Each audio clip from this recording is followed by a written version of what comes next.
आज आपण बनवणार आहोत अळूवडी, पण थोडीशी वेगळ्या पद्धतीत. का आलं, थोडंसं जेवणाची खूप गडबड झाली होती आणि फ्रीजमध्ये बघितलं तर आपल्याकडे अळूची पानं होती 4-5, तर मग आता घेतली आणि पटापट कापून घेतली आणि त्याच्यामध्ये तीळ घातले हे थोडेसे आणि हे काही मसाले घालायचे आहेत. आपण इथे मी घेतले आहे हे बेसन बेसन आपलं घालून झालं आहे. आता मी अर्धा चमचा हळद घातली आहे आणि इथे ठेचा बनवून घेतला आहे, मिरची, लसूण आणि आल्याचा. आणि आता मी घातला आहे 1 चमचा आगळऐवजी तुम्ही चिंच पण घालू शकता पाणी बनवून. आता आपण घालायचं आहे धना पावडर 1 चमचा. त्यानंतर आपण घालणार आहोत तो 1 चमचा लाल तिखट. मिरची मी इथे घातली आहे, तरी पण आपण लाल तिखट घालायचं. गूळ. आता मी हे सर्व सुखं असं थोडंसं मिक्स करून घेते.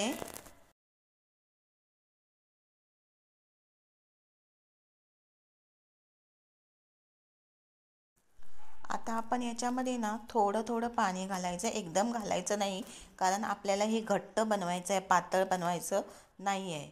तर मी थोडं थोडं पाणी घालून आता इथे मिक्स करून घेणार आहे. आणि जर आपल्याला अजून जर त्याच्यामध्ये बेसन घालायचं असेल तर आपण घालू शकतो. जर आधी बघायचं पातळ होतं आहे की घट्ट होतं आहे.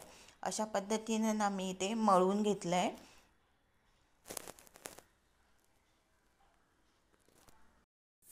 तुम्हाला ही पद्धत कशी वाटली ती कमेंट करून सांगा.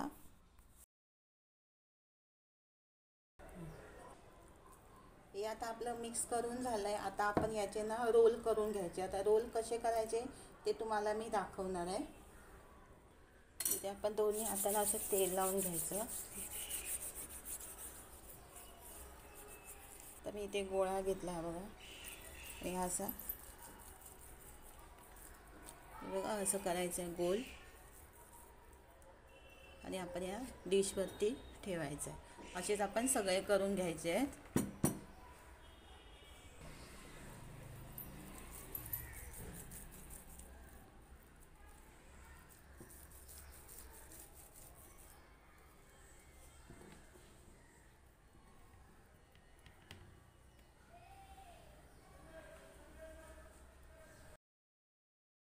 हे आता आपण स्टीम करायला घ्यायचे आहे. तर मी इथे ओव्हनमध्ये 5 मिनटासाठी स्टीम करून घेणार आहे. तुम्ही हे जरी गॅसवरती ठेवले एका पातेल्यामध्ये पाणी ठेवायचं आणि त्याच्यामध्ये हे स्टीम करून घ्यायचे आहेत 5 मिनटासाठी. हे बघा, हे मी ओव्हनमध्ये स्टीम करून घेतलं आहे. आता आपण हे कट करायचे.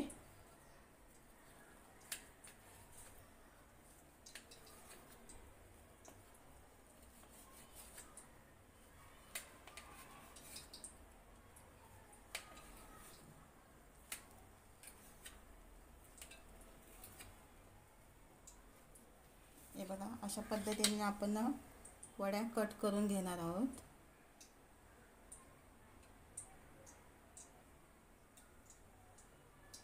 आता मी इथे कढई ठेवली आहे आणि कढईमध्ये तेल घालून घेतलं आहे. थोडंसं तेल गरम करून घ्यायचं, एकदम पण कडकडीत नाही करायचं.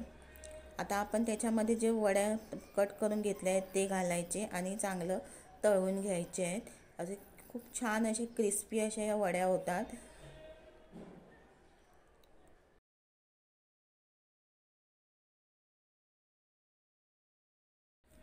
आता या वड्या एका झाऱ्याने आपण तळून घ्यायचे आहेत. असं मी झाऱ्याने दोन्ही साईडने हलवून घेते, म्हणजे कसं होईल, आपले दोन्ही साईडने या वड्या चांगल्या तळले जातात आणि क्रिस्पी अशा होतात. खायला पण खूप टेस्टी असं लागतात आणि मुलं पण एकदम कुरकुरीत अशा असल्यामुळे आवडीने खातात. पण तुम्हाला ही रेसिपी कशी वाटली ती तुम्ही कमेंट करून सांगा. आणि आवडली तर लाईक, शेअर आणि सबस्क्राईब करायला विसरू नका.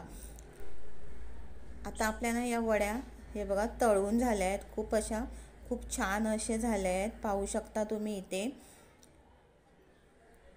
या अगोदर पण मी बरेच व्हिडिओ अपलोड केलेले आहेत नवीन रेसिपीसोबत, पण तुम्ही व्हिडिओ पाहता पण कमेंट करायला विसरता. असं करू नका फ्रेंड.